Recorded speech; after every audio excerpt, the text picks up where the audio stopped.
é muito importante conhecermos como funciona a redenção pelo sacrifício de sangue.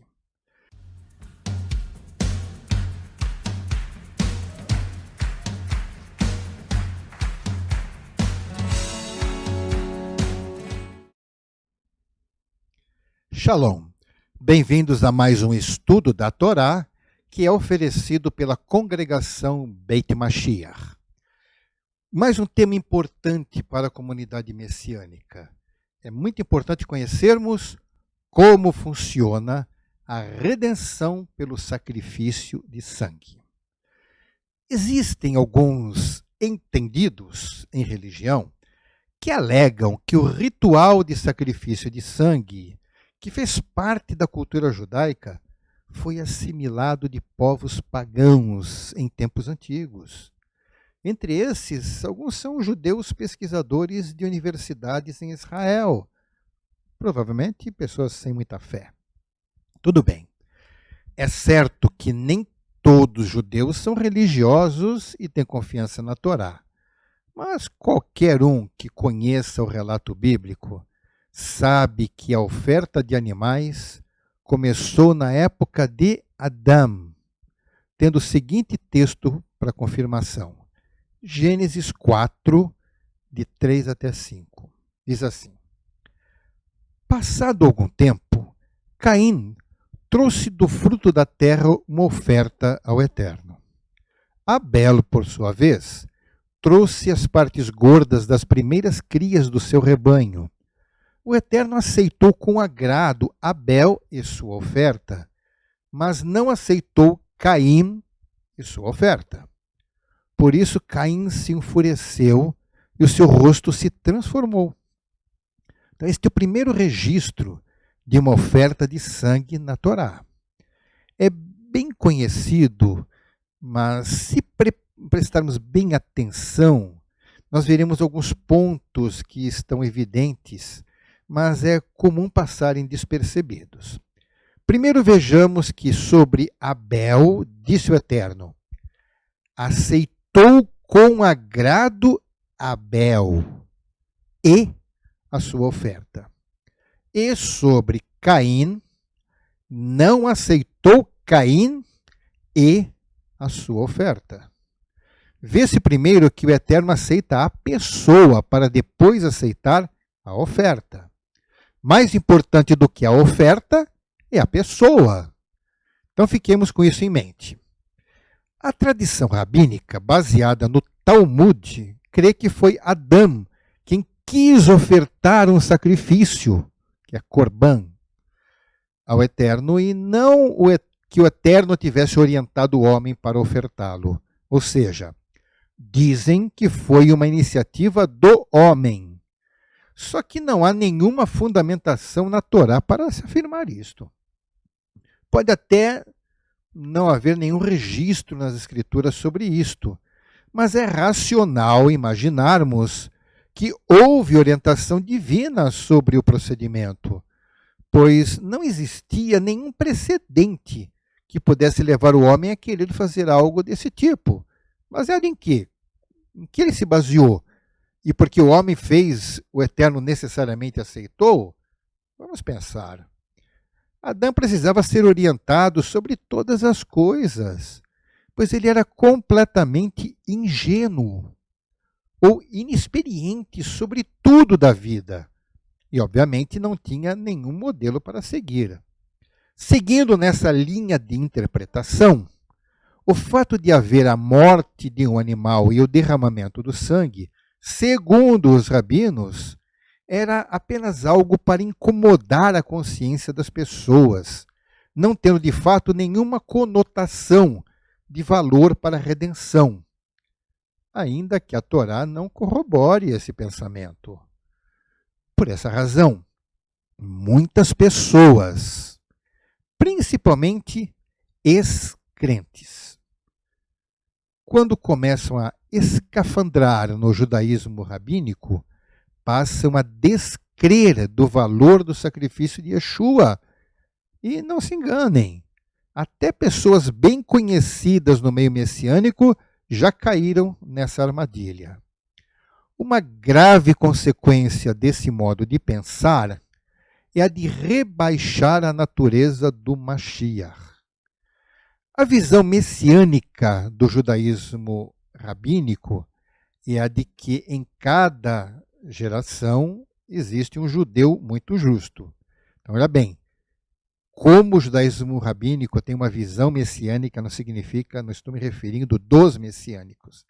Visão messiânica do judaísmo rabínico. Então, eles dizem que cada geração tem um judeu muito justo, que eles chamam tzadik, que tem um grande potencial de ser o Messias. E, caso os judeus mereçam, ele será elevado à condição de Mashiach e terá um tão alto grau de carisma que levará toda a humanidade a se comportar como o Eterno quer, com justiça, bondade e alto padrão de vida. Mas será que é isso mesmo que a Torá diz? Vamos ver aqui no texto de Levítico, capítulo 4, versos 2 a 5. Diga aos israelitas: quando alguém pecar sem intenção, fazendo o que é proibido em qualquer dos mandamentos do Eterno, assim se fará. Se for o sacerdote ungido que pecar, trazendo culpa sobre o povo, trará ao Senhor um novilho sem defeito, como oferta pelo pecado que cometeu. Apresentará ao Eterno o novilho na entrada da tenda do encontro. Porá a mão sobre a cabeça do novilho, que será morto perante o Senhor. Então o sacerdote ungido pegará um pouco do sangue do novilho e o levará à tenda do encontro. Será que foi o homem que ensinou o Eterno a usar o sangue para a remissão dos pecados? Certamente que não. Sobre o valor do sangue como oferta, fica claro quando o próprio Eterno explica. Lá em Levítico 17, verso 11. Pois a vida da carne está no sangue, e eu o dei a vocês para fazerem propiciação por si mesmos no altar. É o sangue que faz propiciação pela vida. Foi o Eterno quem deu o sangue para propiciação. Não aceitar isto é rejeitar a Torá. O significado do sangue é muito importante como meio de redenção. No período, então, da primeira aliança, era o único meio para satisfazer a lei do Eterno para justificação. Era necessário crer para que o sacrifício fosse aceito, tal como foi para Abel. Quando Yeshua iniciou o seu ministério, trazendo ensinos profundos e claros, o significado e o valor do sangue foram então clarificados. Muito mais fácil de entender. Yeshua se referiu ao sangue muitas vezes. Em Mateus 26, 28 diz: isto é o meu sangue da aliança, que é derramado em favor de muitos para perdão de pecados. Yeshua conhecia a Torá mais do que qualquer pessoa. Então, quem discordar estará em erro com certeza. Isso já foi profetizado por Isaías. Isaías 53, verso 5. Mas ele foi traspassado por causa das nossas transgressões. Foi esmagado por causa de nossas iniquidades. E o castigo que nos traz a paz estava sobre ele, e pelas suas feridas fomos curados. E ainda, no verso 10, contudo, foi da vontade do Eterno esmagá-lo e fazê-lo sofrer, e, embora o Eterno faça da vida dele uma oferta pela culpa, ele verá sua prole e prolongará seus dias, e a vontade do Eterno prosperará em suas mãos. diminuir o valor do sangue de Yeshua é algo terrível. Pois se esse sangue não tivesse sido vertido, não adiantaria haver um Mashiach, conforme o plano do Criador. Há 2000 anos, os messiânicos já entendiam isto, até mesmo porque viviam a realidade do ensino da Torá. Será que um estudioso da atualidade venceria aqueles há 2000 anos atrás em um debate? Será que eles se reunissem e teriam argumentos para convencer esses messiânicos de 2000 anos atrás? Vamos ver o que diz o texto de Hebreus 9, do verso 18 ao 22. Por isso, nem a primeira aliança foi sancionada sem sangue. Quando Moisés terminou de proclamar todos os mandamentos da Torá a todo o povo, levou sangue de novilhos e de bodes, juntamente com água, lã vermelha e ramos de isopo, e aspergiu o próprio livro e todo o povo, dizendo: este é o sangue da aliança que Deus ordenou que vocês obedeçam. Da mesma forma, aspergiu com o sangue o tabernáculo e todos os utensílios das suas cerimônias. De fato, segundo a Torá, quase todas as coisas são purificadas com sangue, e sem derramamento de sangue não há perdão. Poder-se-ia ter uma explicação mais judaica do que esta? Obviamente, nenhum homem ou criatura do Eterno poderia ter tal privilégio. Somente alguém muito especial e de natureza divina, como o Filho do Eterno, o poderia reivindicar. Com o devido esclarecimento, os primevos messiânicos compreendiam o que nós também precisamos compreender hoje. Hebreus 9, verso 28. Assim também, o Mashiach foi oferecido em sacrifício uma única vez para tirar os pecados de muitos. E aparecerá segunda vez, não para tirar o pecado, mas para trazer salvação aos que o aguardam.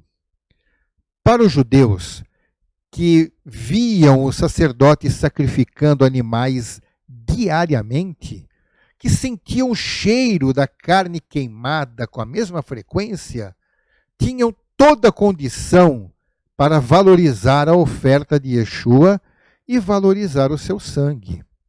Hoje em dia fica um pouco mais difícil.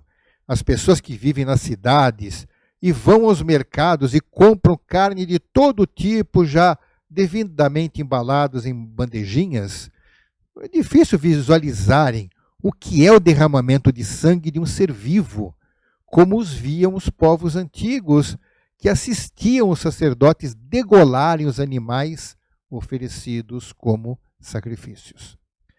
Yeshua foi executado de uma forma horrível, mas muito significativa. O sangue do sacrifício mosaico também foi usado para estabelecer a primeira aliança. Êxodo 24, versos 7 e 8. Em seguida, leu o livro da aliança para o povo e eles disseram: faremos fielmente tudo que o Eterno ordenou. Depois Moisés aspergiu sangue sobre o povo, dizendo: este é o sangue da aliança que o Eterno fez com vocês, de acordo com todas estas palavras. Já Yeshua usou palavras parecidas. Lucas 22, 20. Da mesma forma, depois da ceia, tomou o cálice, dizendo: este cálice é a nova aliança no meu sangue, derramado em favor de vocês. Assim, Yeshua ratificou o que havia sido profetizado. Jeremias 31, 31. Estão chegando os dias, declara o Eterno, quando farei uma nova aliança com a comunidade de Israel e com a comunidade de Judá. Hoje, nós vivemos sobre uma nova aliança. Não precisamos mais da repetição dos sacrifícios, pois Yeshua foi sacrificado uma única vez e vale para sempre. Tudo que nós comentamos se resume agora no seguinte texto, que está em Hebreus 9, de 1 a 14. Agora vai ficar mais fácil entender. Diz assim: Ora, a primeira aliança tinha regras para a adoração e também um tabernáculo terreno. Foi levantado um tabernáculo. Na parte da frente, chamada Lugar Santo, estava o candelabro, a mesa e os pães da presença. Por trás do segundo véu havia a parte chamada Santo dos Santos, onde se encontravam o altar de ouro para o incenso e a arca da aliança, totalmente revestida de ouro. Nessa arca estavam o vaso de ouro contendo o maná, a vara de Arão que floresceu e as tábuas da aliança. Acima da arca estavam os querubins da glória, que com a sua sombra cobriam a tampa da arca. A respeito destas coisas, não cabe agora falar detalhadamente. Estando tudo assim preparado, os sacerdotes entravam regularmente no lugar santo do tabernáculo para exercer o seu ministério. No entanto, somente o sumo sacerdote entrava no Santo dos Santos apenas uma vez por ano e nunca sem apresentar o sangue do sacrifício que ele oferecia por si mesmo e pelos pecados que o povo havia cometido por ignorância. Desta forma, o Espírito Santo estava mostrando que ainda não havia sido manifestado o caminho para o Santo dos Santos, enquanto ainda permanecia o primeiro tabernáculo. Isto é uma ilustração para os nossos dias, indicando que as ofertas e os sacrifícios oferecidos não poderiam dar ao adorador uma consciência perfeitamente limpa.